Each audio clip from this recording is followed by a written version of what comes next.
What up, everybody? Normally I would do a long video, but unfortunately, I have some things in my personal life going on at this time, and content will be hit and miss for like the next week and a half or so. So, with that being said, um, let me go ahead and give y'all this day 12 recap. Shout out to I'm not a lawyer, but let's go. I'm not a lawyer, but court was back in session for day 12 of Diddy's federal trial. So let me fill you in on what happened before lunch. Deontay Nash was back on the stand, and he was still just as blessed as he was yesterday. Diddy's defense attorney, Xavier Donaldson, continued on with cross-examination, asking Deontay about the time Cassie wore green to the VMAs. And if you recall, Capricorn Clark also testified about this, saying that Cassie had input into this look and this decision. Deontay says that this look was a group idea, but it also required Diddy's approval. Xavier Donaldson confronts Deontay with some of the things he testified about during direct versus what he told prosecutors in previous interviews. In one example regarding Cassie's eyebrow and the bed frame incident, Donaldson points out that Deontay didn't tell prosecutors in the interview that Diddy kicked Cassie while she was bleeding. And to this, Deontay says he only answered what was asked. So anything they didn't ask specifically, he didn't mention. In another example, Donaldson brings up Cassie's 29th birthday, and he seems to suggest that Deontay never mentioned Diddy telling Cassie she couldn't do this, quote, one thing, or that he was in the corner pointing in her face that night. And again, to this, Deontay says he didn't answer what wasn't asked, and that he never wanted to be involved in this case. Moving on to relationships that Cassie had with other people, when Xavier Donaldson asked Deontay if he knew Cassie was still in a relationship with Diddy while she was in a relationship with Kid Cudi, Deontay says, quote, oh, okay. Donaldson says, you didn't know? To which Deontay says, I thought she and Puff broke up. Next up is questions about Cassie and Michael B. Jordan. Deontay says Cassie was in South Africa and he was at a Revolt conference in Miami. Donaldson says, so you... And before he finishes, Deontay, seemingly unprompted, says, quote, yes, I did hook her up with Michael B. Jordan. I know where we're going with this. He fine, she fine, I mean, why not? Donaldson says Gina, who Cassie and other witnesses have testified was another woman that Diddy was seeing, was also in Miami too, but Deontay says don't put that on him. He says he was kept away from seeing Gina. Donaldson then clarifies, quote, so you set her up, her being Cassie, with Michael B. Jordan? Deontay says yes, and Mia, the anonymous assistant, drove it home making sure she had his number. Donaldson then doubles down saying, quote, so a bad boy employee set her up with Michael Jordan. And then Deontay clarifies, saying, that's Michael B. Jordan. Don't mess that up. And then two athletes Cassie apparently had a relationship with are also brought up. An NFL player named Andre Branch, which Deontay says he doesn't know him, but he does call him a cute football player and confirms he was aware Cassie was in a relationship with him. And then a man named Brandon from the NBA, but I don't know which Brandon, and I can't tell what Deontay had to say about him. And then pivoting to Diddy's relationship with other women, Deontay says that Cassie was upset by it because it affected her career. In referencing Gina specifically, Deontay reads text messages where he told Cassie to ignore it, but he couldn't remember the exact context of that text. He tells Donaldson, quote, I'm sure we were being antagonized by your client. Then there's even more text messages read, and this next set seems to reference Cassie going out too much. In the messages, Deontay says, where are you going? Cassie says, secret trip out of town. And then Deontay responds, girl. He says he responded, girl, because good friends don't cry. In another text from October of 2013, Cassie says, quote, I already said I'm going to ask Puff if I can go, but I've been turning up too much lately, which is true. Deontay Nash admits that even though he and Cassie have been friends since 2008, she didn't mention freak-offs or her being in videos with other men until about 2013 or 14. He recalls a trip to Vegas over the 2016 to 17 New Year, in which he was in Cassie and Diddy's hotel room, and she tells him that a man was coming over, and so he needed to leave. According to this reporting specifically, Donaldson then seems to imply that Deontay leaving that hotel room shows that he wasn't concerned about her safety or what was happening. To which Deontay says he was always concerned, but yes, he still left. And then another text message is read from around that time. It seems by this time Cassie and Diddy had went on to Mexico. And in the text, Deontay tells her that she and Diddy should enjoy themselves because they don't get to spend a lot of time together. Cassie wrote, I spoke up for myself, and then Deontay replies that he wishes he was there with them, meaning in Mexico with them, not like with them, with them. Deontay finishes off that text thread saying, girl, you always on vacation. Which again is the defense trying to show that Cassie had agency and freedom. She was out on trips, she was hanging out with friends, she was seeing other people, and the Vegas example used to show that she was a willing participant in the FOs. Deontay Nash's cross-examination is wrapped up with him confirming that he did stay in contact with Diddy after he stopped working for him. And he says it's because Diddy was, quote, cutting up. He confirms after Andre Harrell passed that he sent a text to Diddy to make sure he was okay, and Diddy wrote, quote, the trainer, you could have given me a heads up with a black heart emoji. And then Diddy wrote, how is she? She, meaning Cassie. Deontay says he has never spoken to Diddy without Diddy asking about Cassie. In a 2020 text to Diddy, Deontay wrote, I love you. Anything you need, I got you. Xavier Donaldson asked Deontay if he congratulated Diddy that same year after Diddy won an award. But Deontay says, quote, I don't think so. I asked how to RSVP to his party for someone else. The attorneys do some quick redirect and recross after that, and then Deontay is let off the stand. And then the next witness is the anonymous assistant who is being referred to as Mia. And it's a lot. And Mia's testimony is supposed to be used by prosecutors to support the RICO charges as well as claims of forced labor. Now, in addition to working as Diddy's personal assistant, Mia says she also worked as the director of development and acquisitions at Diddy's company Revolt, but she says working with and for him was toxic. She said his mood changed all the time and he would throw things at her, including throwing her against the wall, throwing her into a pool, throwing an ice bucket at her head, and she says he assaulted her on more than one occasion.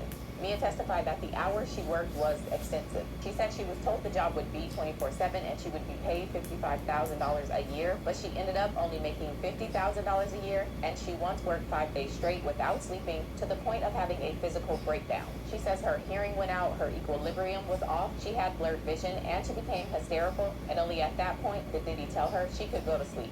Jurors are shown a list of Mia's responsibilities while she worked for Diddy, which included maintaining all of his social media presence, keeping him on schedule, protecting him at all times, staying within his eyesight unless advised otherwise, and anticipating his needs, whims, and moods. She also testified that she would be required to do random things like cracking his knuckles, writing his next movie, and doing his taxes. While on the stand, Mia recalled a time in 2009 or 2010 when she left Diddy's home after he fell asleep, but she says she got in big trouble for that. According to her, Diddy sent his security team to go find her. Mia also says that when she would stay at Diddy's houses, because he had a house for staff and also staff members would stay at his house, she says he would say, this is my house, no one locks my doors. And so she wasn't allowed to lock the doors on any of the bedrooms, but his security personnel was allowed to.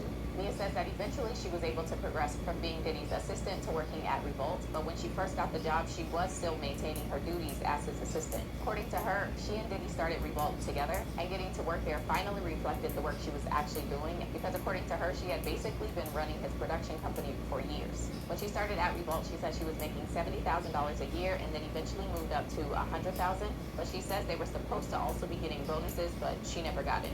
From there, prosecutors move on to asking Mia about her relationship with Cassie. Mia says she and Cassie were really close, like sisters, and are still close to this day. And from what she observed, Cassie's relationship with Diddy was violent, toxic, and unequal.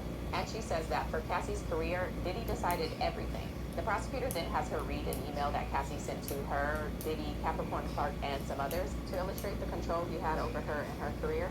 And it says, quote, I, meaning Cassie, have been informed that I cannot perform on Monday due to overage in costs. I have worked very hard, but I cannot support myself on the things that I need in order to move forward and make the show happen and run smoothly. Diddy responded to the email telling her to find another executive, and also that she wasn't ready and doesn't want to embarrass herself again. Cassie responded to this saying, quote, if that were the issue, I would.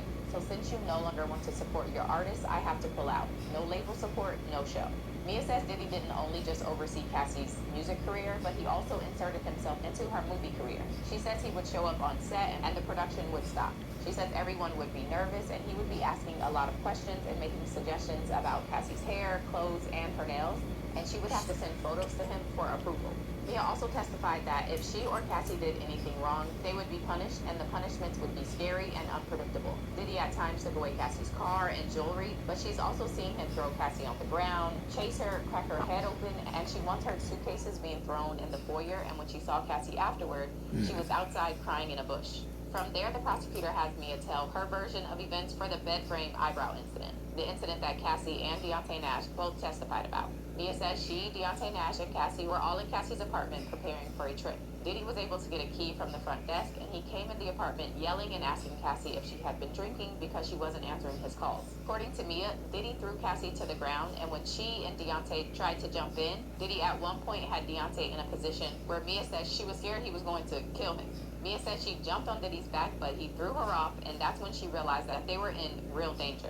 According to Mia, Diddy slammed Cassie's head into the corner of the bed, and she began bleeding. When the attack was over, Mia says that Diddy told her to schedule an appointment with a plastic surgeon and tell the surgeon that Cassie fell when she was drunk. Mia also testifies about the Prince party that Cassie testified about. Mia says that night Diddy told her to stay with Cassie and that he was going to be at his house with his kids. But then Mia heard about the Prince party, and her and Cassie began debating like little kids on if they should sneak out of the house and go to the party. The two of them ultimately decide to go to the party, and while there, Mia says she saw Diddy's bucket hat come through the door. She says the two of them locked eyes, and then Cassie just started running through the house to go outside and hide. Diddy was eventually able to catch up with Cassie, and according to Mia, he threw her to the ground and started attacking her. Prince's security team intervened to stop him, and the next day, Mia said she was told she was being suspended without pay for being insubordinate. In detailing another example of violence, Mia talks about the time that she, Diddy, and Cassie went to Turks and Caicos in 2012. He said she was in her room and was woken up to Cassie saying, "You've got to help me, he's going to kill me." The two of them then pushed furniture to the door to block Diddy from coming in as he was banging and screaming. Mia says her room had a patio that led out to the beach, so her and Cassie ran through the back, and she remembers, quote, being amazed that even while running fast, you could be attacked by bugs.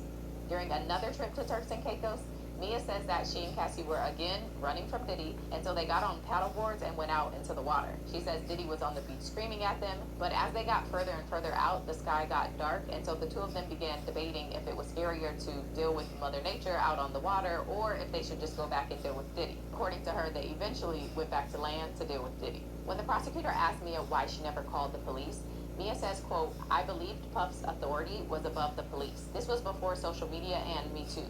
There were no examples of people standing up successfully to someone in power such as him. I thought it was under the confidentiality deal with Puff's business." Mia then testifies about more injuries that she saw on Cassie, as well as an audio recording that she says Cassie took of Diddy attacking her. Mia then describes Diddy finding out about Cassie and Cuddy's relationship. According to her, when Diddy found out, he was heartbroken. She says she'd seen Diddy angry, but this was different. So much so that she emailed Diddy's security guard, D-Rock, saying that she was worried about him and that this felt different.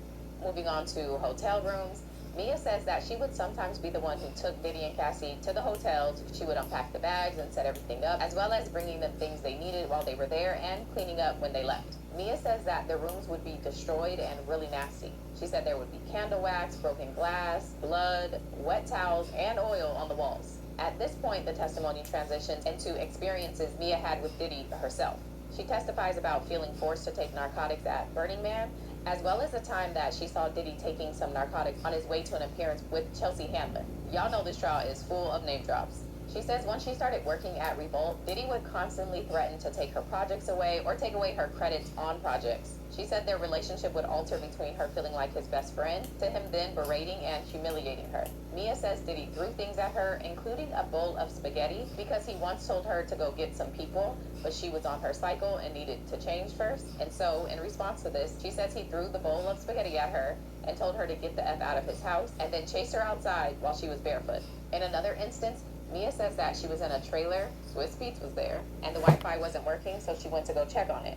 But when she came back to the trailer, Diddy told her that she should talk to Bill Gates if she has to, and then he allegedly threw his computer at her head, but it missed. During another violent incident, Diddy was using her phone, but because she had called him an a-hole in a message, she didn't want him to see that. So she tries to get her phone back from him, but he runs into the bathroom and then slams her arm into the door multiple times. When he later gave her the phone back, Mia says he told her, quote, "I wouldn't want someone going through my phone if I had what you had in there either." And then he said, quote, "I sent all of your compromising or inappropriate photos to my phone so that I got something on you, just in case you got something on me."